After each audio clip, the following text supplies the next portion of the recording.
La venue d'un bébé est toujours synonyme d'impatience et de joie. L'attention est généralement portée sur la génitrice et l'on a tendance à ignorer ou à mettre au second plan l'autre acteur principal de la conception, le père. Télébébé vous parle de l'amour paternel. Bienvenue. À la venue de leur bébé, les mères matérialisent leur désir et leur amour de façon instinctive. Les pères, généralement anxieux, ont du mal à appréhender leur place, mais aussi leur amour pour leur enfant. Comment agir? Quoi lui dire? Bien souvent, l'amour paternel est mis à rude épreuve, tant au niveau physique qu'au niveau intellectuel. Suivons plutôt.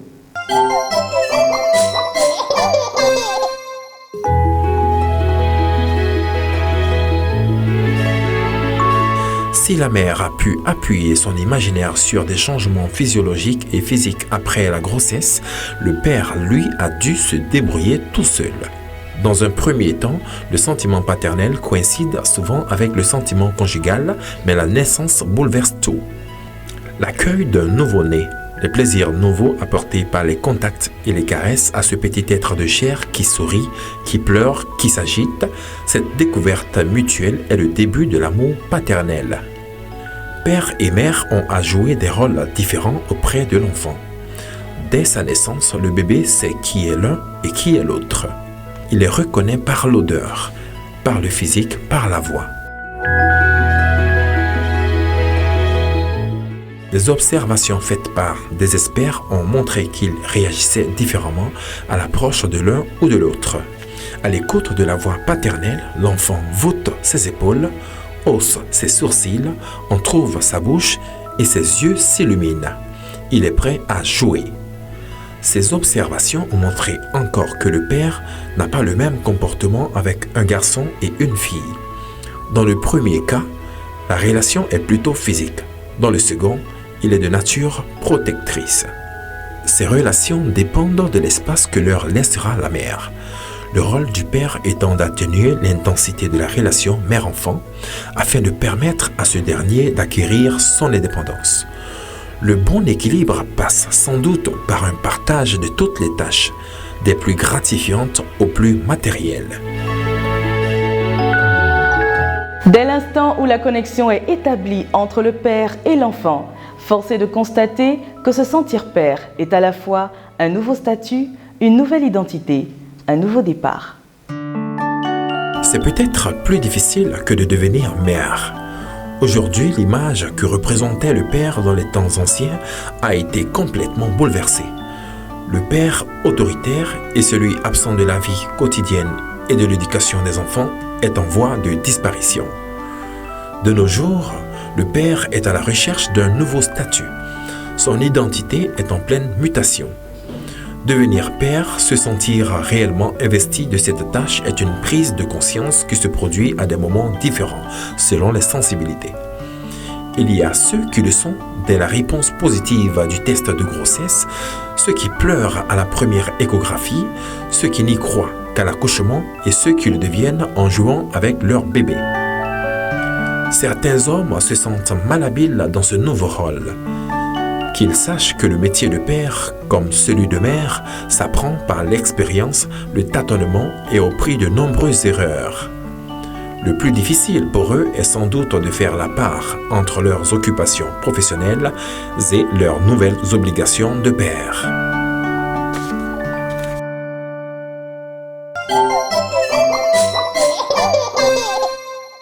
Les substituts du lait maternel constituent notre rubrique Bon pour bébé.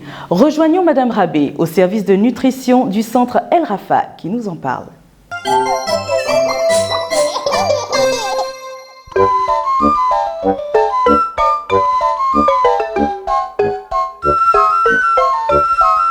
Le lait de substitution, c'est tout lait en dehors du lait maternel, c'est-à-dire le biberon.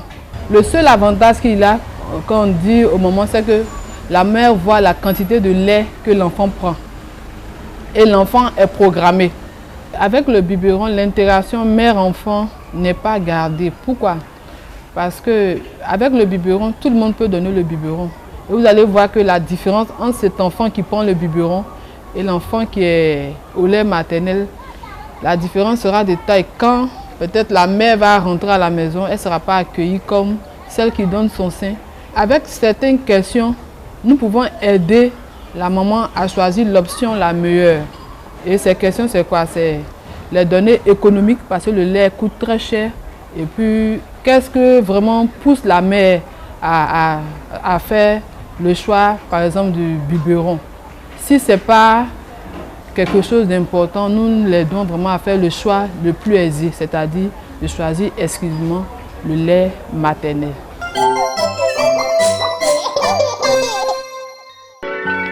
Dame Catherine vit un trouble dépressif juste après son accouchement. Qu'est-ce que c'est et pourquoi cela lui arrive-t-il? Il y a une liste de raisons qui peuvent donc vous conduire à une dépression après l'accouchement. Mais ce qu'il faut retenir surtout, c'est que la majorité des femmes qui ont déjà connu, qui ont un antécédent de dépression dans leur vie ou qui ont fait une dépression pour une raison ou pour une autre pendant la grossesse sont beaucoup plus sujettes à des dépressions après l'accouchement. La meilleure référence, c'est d'en parler à votre gynécologue, à votre médecin généraliste, pour lui dire voilà ce que je ressens, qu'est-ce qu'on peut faire pour me soigner. Souvent même, à partir simplement des conseils, à partir de l'assurance qu'on vous donne dans les échanges, ça peut vous aider donc à sortir de cette situation de dépression. L'équilibre familial est complet lorsque les parents sont en symbiose sur tous les plans. Autant que celui de la mère, l'amour du père reste nécessaire pour un excellent développement de son enfant. Télébébé s'arrête ici, portez-vous bien.